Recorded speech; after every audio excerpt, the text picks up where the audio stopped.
Hey guys, welcome back to another video. Thanks for watching. In this video, I'm going to be talking through 3 of the most common struggles that I see people have on their serve and some of the ways that I like to fix them.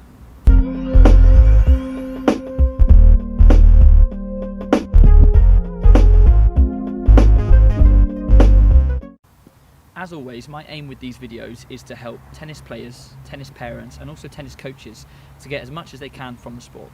Now in this video in particular, we're talking about the serve, so hopefully some of the things that I go through, if you're a tennis player or a tennis parent, these can be some useful tips, but also as tennis coaches, hopefully they'll give you some good ideas as to how you can help your players.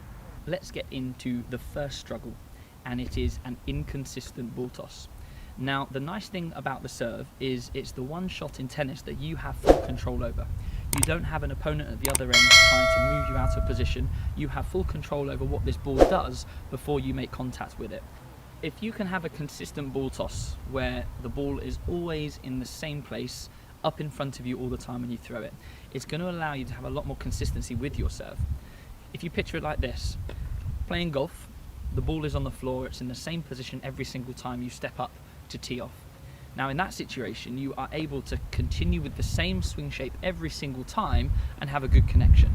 However, with the serve, if the ball is in different positions every time, you are having to constantly adjust your technique to make up for an inconsistency, and therefore you'll never truly master one service technique. You'll always have to adjust. The ideal position to get the ball toss is straight up in front of you at 12 o'clock. So if you picture a clock face in front of you here, this would be 12 o'clock. Your 1 o'clock would be here, and your 11 o'clock would be here. So it's very important that we keep the ball at 12 o'clock to give you the best chance of hitting a good serve.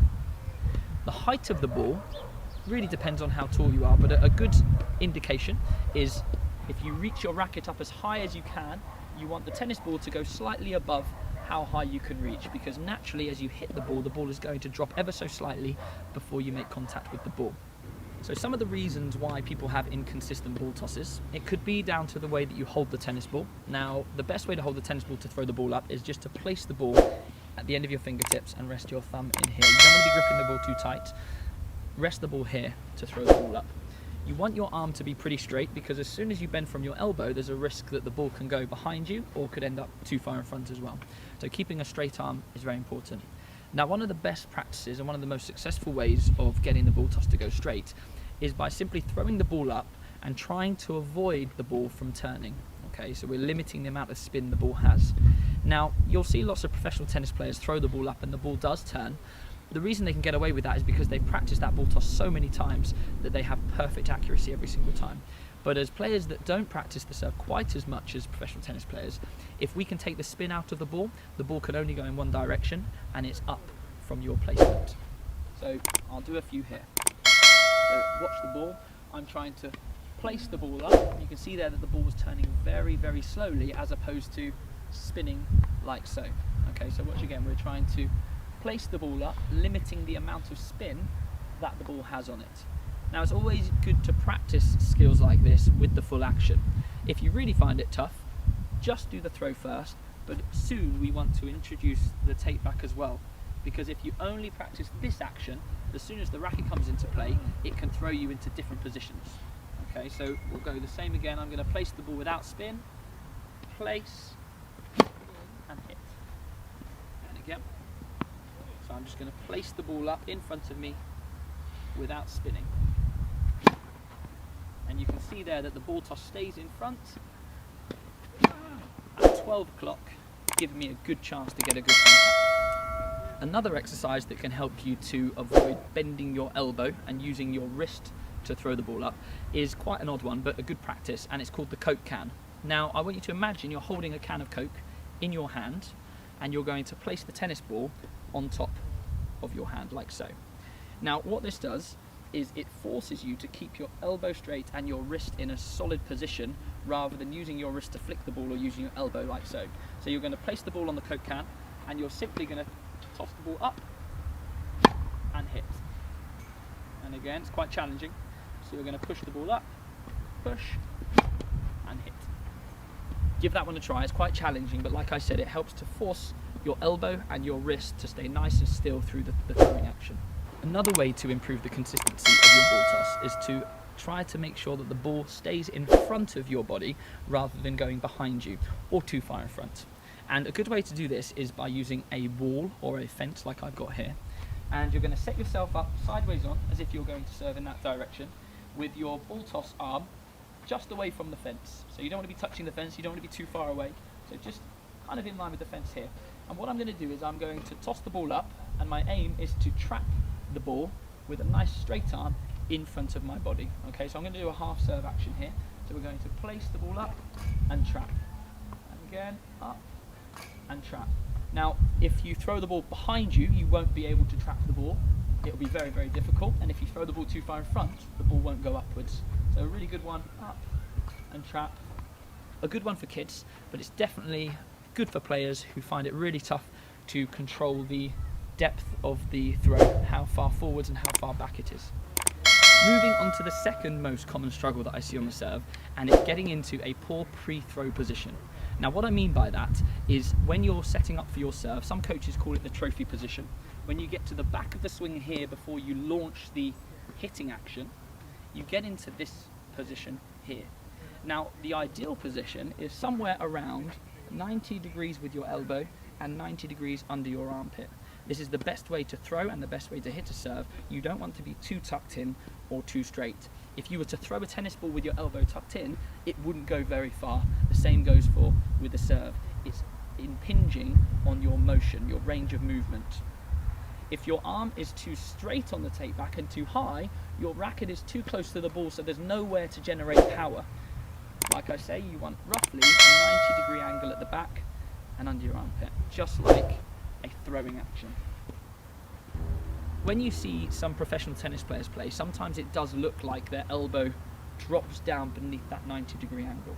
And it would appear so, but the reason that happens is because they have a very good shoulder tilt. Now, as the left arm goes up, they will tilt their shoulders, which will give the impression that this elbow is dipping, but actually the body is moving as opposed to the arm just dipping in here. So some of the ways that I like to work on this with players, if they are too high and too straight with their arm or too tucked in, is to start with a half serve setup. So instead of starting in the full action, which can encourage players to do their old habits, we simply start in the half serve position. So you can see I've got a 90-degree angle here. I'm going to throw the ball up and hit. Try again, same position, up and hit. Now the goal with this is to try to create some form of muscle memory to make this position feel more comfortable, so that when we do go back into the full service action, it's more of a natural motion to get to here as opposed to what they were doing before, whether it be in here or up here too high. Half serve is quite a good way of doing this, but it's important that you know what the longer term plan is to get back into your full service action. Now some players like the traditional service action of drop through the pendulum kind of hit. Some players, more like an Andy Roddick style, may take the racket back in a more abbreviated action, but the key is to get into that good pre-throw position. Another way you can improve the pre-throw position is by practicing your throw. Now, all of the junior tennis players that I coach, I always practice overarm throws with them. So, way to practice is simply how far can you throw. So set up behind the baseline, get ready to launch and throw. Set yourself a target. If you hit that target, try to go further. A good benchmark is can you throw from baseline to baseline. Depending on the age and the height and the build of the junior player, you can set different goals to try to improve the overarm throw. The only difference with a service action compared to an overarm throw is actually you want to aim slightly higher with the serve. So sometimes to get the ball to travel at a distance, you'll see big rotational energy rotating around this axis here, whereas a serve, there is more shoulder over shoulder rotation this way. So another good practice is to throw high over the net. So rather than just throwing straight, actually can you point up higher and launch the ball up into the sky, and that creates the shoulder over shoulder action that we want in the serve. So the third and final way that I like to work on the pre-throw position, and everything to do with the serve in that matter, is video analysis. Now, if you don't have a tennis coach, or you don't have access to somebody else to play with, you can simply hit the serve by yourself and record yourself. Now, if you can record your service action, I think you'll probably be surprised at what it looks like. Sometimes it feels different to what it actually looks like. But just by doing some serves on camera, I'll do one now.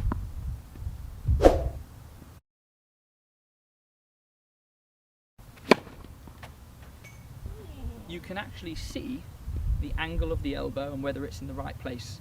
So do 5 to 10 serves on camera, see what you think. If there's something that needs to be improved, if your elbow's too low or if your elbow's too high, have a practice, do a basket of serves, and then after that basket, video yourself again to see if you can see some improvement. And what we want is to link the feeling of the movement to how it looks on the camera. If it doesn't feel right at first, do more and more and more until it starts to feel more natural. So the third and final most common struggle I see with tennis players is gripping the racket too tight. Now, this can happen for a number of reasons. Normally it's when you're learning a new technique, or you're learning a new grip, you want to really get that racket in the right place so you grip it for your life. Or when you're feeling slightly nervous, if you're in a match situation and you're desperate to get that serve in on second serve at deuce, it's very common to grip the racket too tightly. Now, the problem with gripping the racket this tightly is your forearm tenses up. And as soon as you tense your muscles in your arm, your racket moves a lot slower through the air. You also risking injury. So when you hit a ball with a really tensed wrist here and you're gripping the racket tightly, all of the shock from the impact goes through your wrist, goes through your elbow, and quite a common injury in tennis elbow and golfer's elbow. So the looser your grip is, the more natural power you'll get and the less injuries you'll get to. I actually made a video recently on drills that you can do at home to improve the rhythm of your swing, and this does link quite closely to gripping the racket too tightly, so I'll put the link above and in the comment section below. But some of the things that I like to, or drills that I like to do to try to help people that grip the racket too tightly, this is the first one. So a simple shadow swing. Now, when you're hitting with shadow swings, there's no pressure because the ball's not going to go out of the court. So we're looking for your service action, but for it to be continuous, so it's not stopping at all. And you can see that my racket's moving in a figure of 8 action here. Now, the reason this is good is because to do it, you've got to grip the racket quite loosely to let the racket do the work. If you were to grip the racket really, really tightly, your racket would stop and you'd have to force it to start again. It becomes very jerky. So a nice, smooth and fluid motion can help you to be more relaxed. A second way I like to encourage a looser grip, and instead of holding the racket like this, like you normally would, so with a triple grip, you're going to just hold with 2 fingers. You see here, 2 fingers, and your bottom 2 fingers are going to be off of the grip. Now, by doing this, again, it gives you much more of a loose feeling. So you can do the same exercise we just practiced, so those shadow swings, but again with your 2 fingers hanging off the bottom, and straight away when you do this, you'll feel how loose the racket is in your hands. It may feel like you have to grip the racket tighter, but actually it's creating a very nice and loose feeling.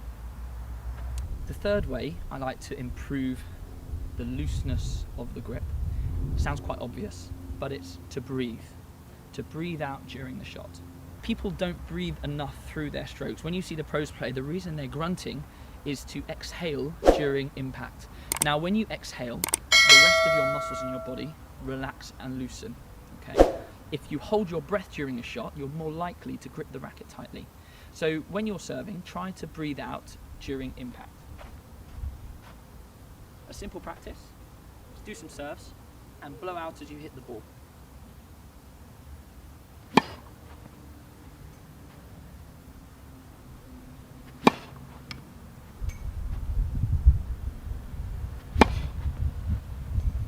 And just by breathing out during impact, it helps you to feel a bit more relaxed through the shot.